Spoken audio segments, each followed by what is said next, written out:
आपण या आधीच्या तासाला पाहिलं की पुत्रप्रेमाने खूप घायाळ झालेली कल्लव्वा, तायाप्पा हा तिचा मुलगा, त्याची काही केल्या तब्येत बरी होत नाही, तो कृश झालेला आहे, तापेनं फणफणतोय आणि म्हणून ती एका सुतारणीच्या घरी, जी जोगती नसते तिच्याकडे जाते, पण ती म्हणते हे कोडं खूप मोठं आहे आणि आपण इचनाळला दुसऱ्या ठिकाणी जाऊ आणि तिथं जाऊन मग ते त्याच्यावर उपचार करू, असं ती बोलते. ती घरी येते. कथाप्रसंग थोडासा बदलतो. कल्लवाच्या घरासमोर सगळी गल्ली जमा झालेली, सगळ्या कड्या कोपऱ्यामधून गावातल्या माणूस या कल्लवाच्या घरी येऊ लागला. या घोळक्यामध्ये तिच्या घरी इतके लोक जमलेले, इतक्या स्त्रिया जमलेल्या आहेत की कुणालाच काय चाललंय हे कळत नाही. जो तो गर्दीतनं पुढे यायचा आणि पुढे येऊन बघायचा, त्याला काहीच कळना तिथं काय झाले. कोणीतरी तिथल्या तिथंच थांबत नव्हता, तिथंच उभा राहायचा, काय चाललंय त्याला काहीच कळायचं नाही. मग घर सगळ्या बायकांनी भरलं, कुणालाच काय ऐकू जात नव्हतं, सगळा गोमगाला उडालता आणि अक्कावाचा तोल सुटला. तिनं हाणून बडवून घ्यायला सुरुवात केली. कल्लवा धीरानं तायाप्पाच्या उशाला बसून होती. ही कल्लवाची दुसरी मुलगी मोठी अक्कव्वा. कसाड्याची गंगवा, आपल्या इकडे जसं गंगाबाई म्हणतात किंवा गंगा आई म्हणतात, तसं कन्नडमध्ये गंगव्वा असं म्हणतात. कल्लव्वा, नागव्वा अशा रीतीचं बोलतात. आणि म्हणून कसाळ्याची गंगवा चमच्यानं जरा जरा तायप्पाच्या तोंडात पाणी घालू लागली. तायप्पाचा टाळा काय केल्या तरी मिटत नव्हता. तो तयारच नव्हता, तो असा मिटायला तयार नव्हता पाणी टाकलं तरी. कारण पाणी तोंडात, माणूस मरणासन्न यातनेमध्ये असेल आणि तोंड त्याचं उघडं केलं, 2 चमचे पाणी टाकलं, टाकल्यानंतर ते तोंड मिटल्याशिवाय पाणी मध्ये जात नाही, पण ते काही मिटत नव्हतं. आणि मग नरड्यामध्ये त्याच्या नुसता घर घर घर असा आवाज येऊ लागला. बायका त्याला बघू लागले. तायप्पाच्या उशाचा दिवा मधीच भडकाय लागलता. कुणीकडनं कुणाला काय व्हायलं याची सान नव्हती. खडक्याचा मल्लू म्हातारा सगळ्यासनी माग सारतच घरात घुसला आणि तो म्हणू लागला, अगं ये घालकाड्यानो, जरा पोराला वार तरी सोडा ना. असं म्हणत तो जोरात ओरडला. तसा तायप्पाच्या भोवत्याचा घोळका जरा बायकांचा आपोआप मागे झाला.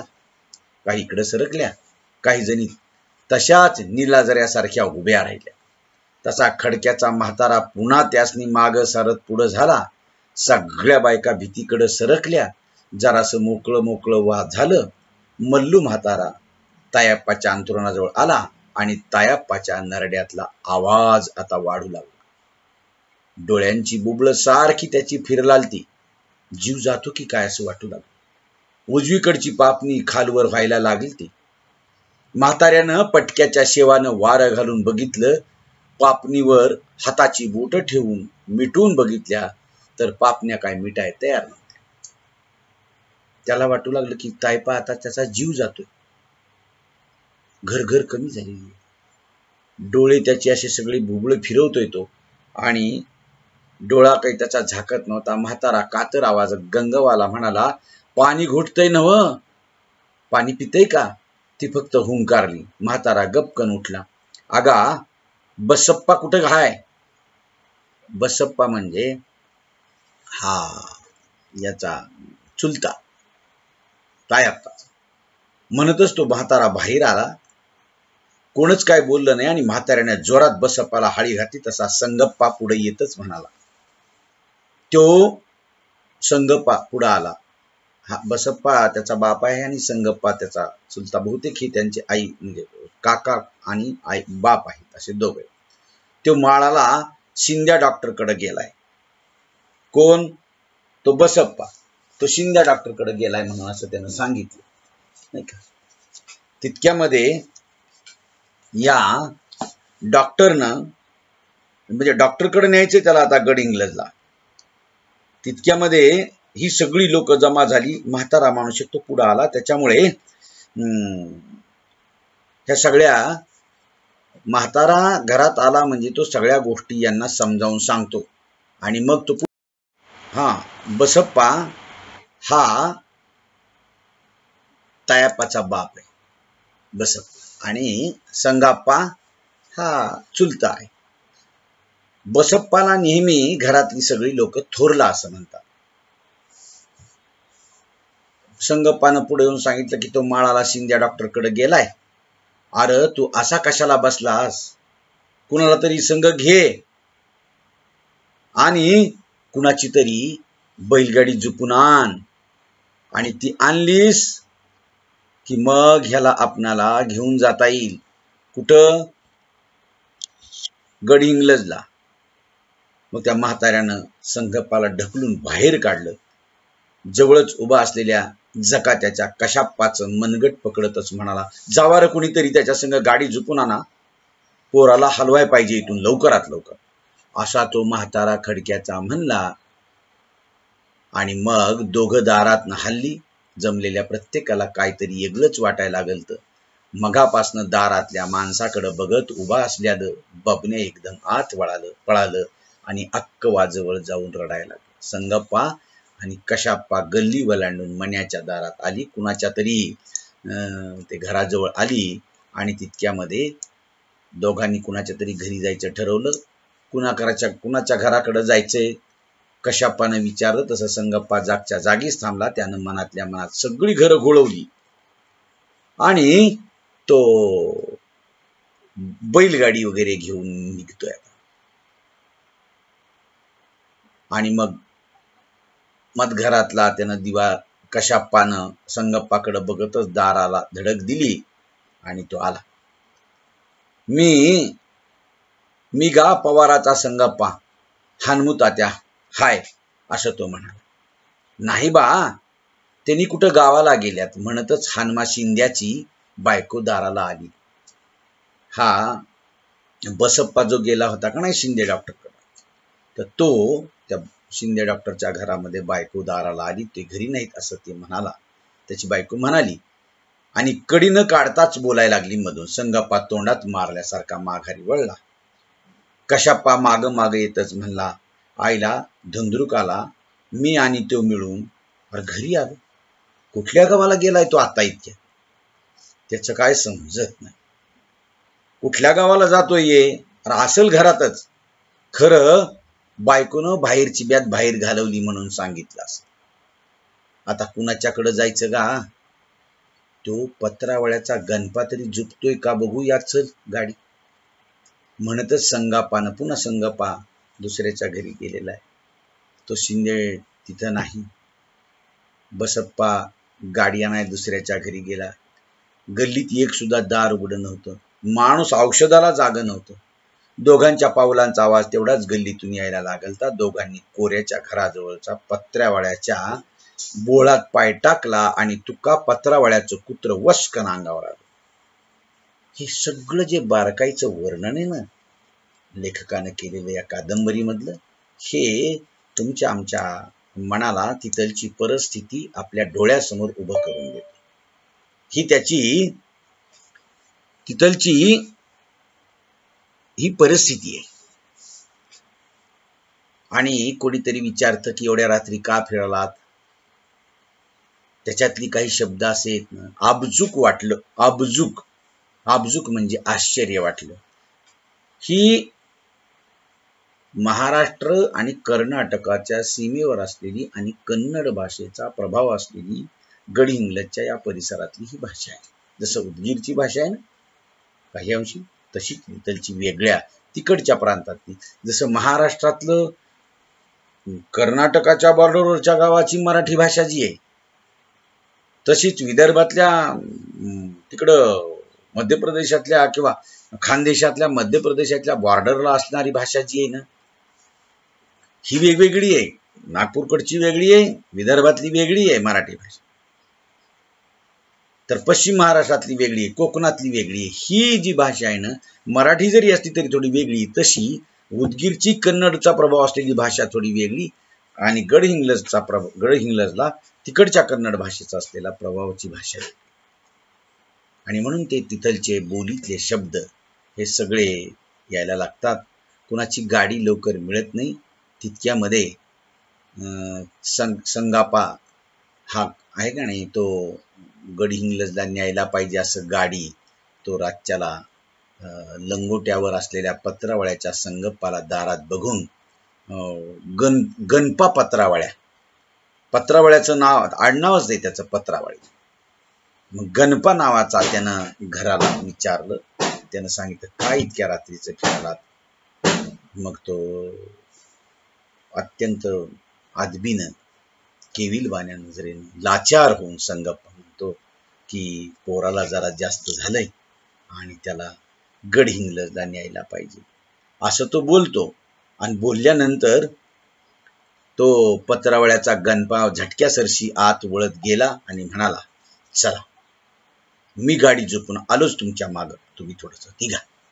संगप्पाच्या डोळ्यात गपकन पाणी आलं आणि त्यानं तो स्वतःला आवरत काय न बोलता वळला. कशाप्पा त्याच्या बरोबर वळताच म्हणाला, लवकर ये गा, टाइम घालवू नको बघ. आणि तोही संगप्पाच्या पाठोपाठ चालू लागला.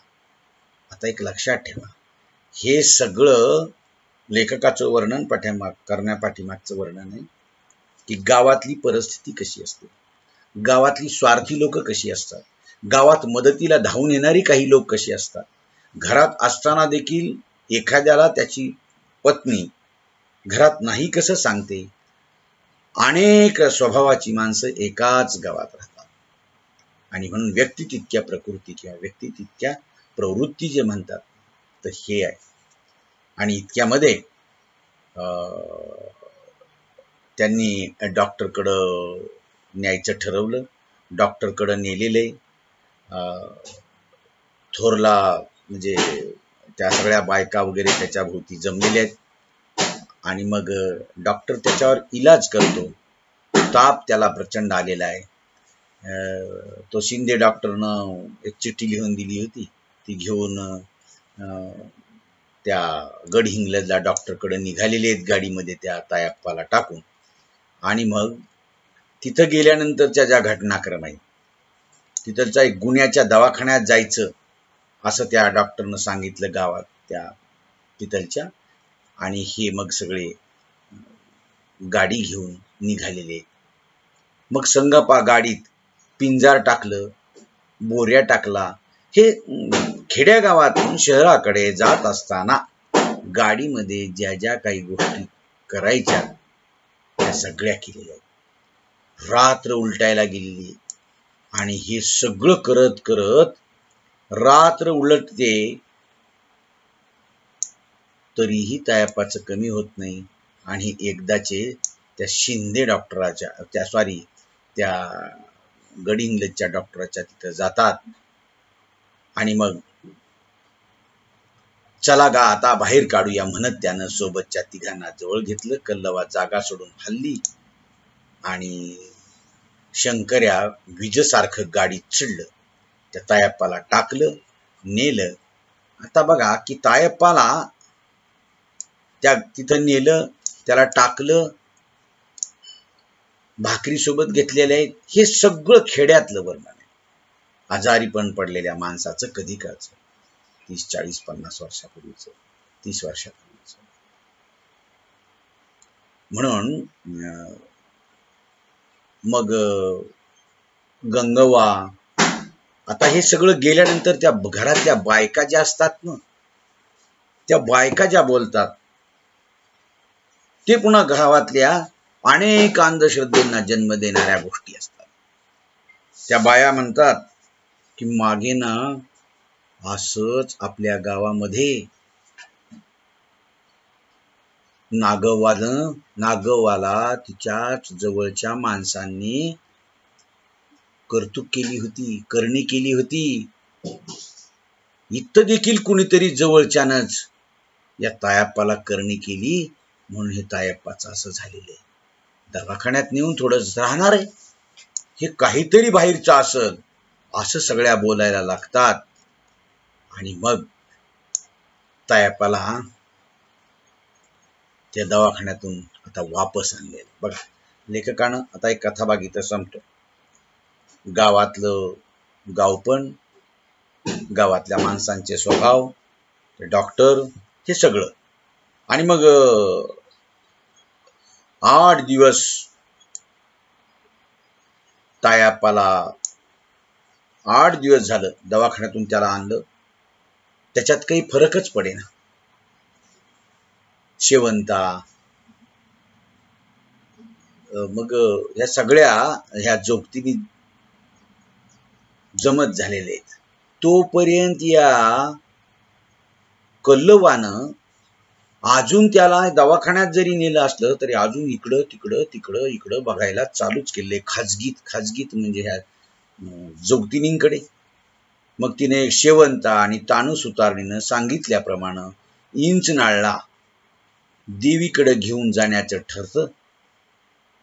तायप्पाला विचित्र स्वप्न पडायला लागतात त्यावेळेला, कारण हे सतत तेच त्याच्या मनामध्ये ह्या बाया बोललेलं. आता थोडासा त्याला फरक पडला, देवीचं पत्करून घेण्यामुळे पडला असं ह्या स्त्रियांना वाटतं, आणि गावातल्या सुशिक्षित विचारी माणसांना असं वाटतं की डॉक्टरकडे नेल्यामुळे पडलं. आणि मग त्या देवीकडे घेऊन जाण्याचं या ठरवतात.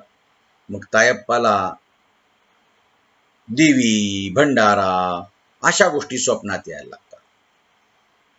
आणि म्हणून लवकर तायप्पा बरा व्हावा, मी देवीला याला घेऊन जाईल. आणि कल्लवा वाट बघू लागली आता देवीच्या यात्रेची. देवीची यात्रा कधी भरते, तायप्पाला कधी घेऊन जाते, कारण तायप्पाला नुसतं न्यायचं नाही बरं, तर तायप्पाला इथं आता देवीच्या नावानं जोगता बनवायचंय. जोगता बनवून तायप्पा देवीनं थुंकून टाकावा, त्याला दुरुस्त व्हावा, त्याचं आजारपण नाहीसं व्हावं. तो या जगाच्या पडद्या आड होण्यापेक्षा तो लुगडं नेसून का होईना या गावात फिरताना मी बघा हा तायप्पा सततच्या या देवी, जोगतिनी, जोगते हीच सगळी भाषा त्याच्या डोक्यात पडत असल्यामुळे, ह्या लोक सगळे बोलत असल्यामुळे तायप्पाला देखील असं वाटायला लागतं एक दिवशी मनी वसे ते स्वप्नी वसे. जे दिवसभर लोक बोलतात ना, ते त्याच्या स्वप्नात रात्री यायला लागतं. आणि आता इथलचा हा जो भाग आहे तो संपल्यानंतर आपल्याला पुढच्या भागात कल्लवा, तानू सुतारी, शेवंता ह्या सगळ्या जणी अंधश्रद्धाळू असलेल्या किंवा अंधश्रद्धेवर आधारित असलेल्या एका मोठ्या देवीकडे म्हणजे मोठ्या जोगतिनीकडे घेऊन जाण्याचं ठरवतात. आणि मग तिथं जे होतं तो भाग आपण या पुढच्या तासात बघूया. तोपर्यंत आपण इथं थांबूया. ठीक आहे.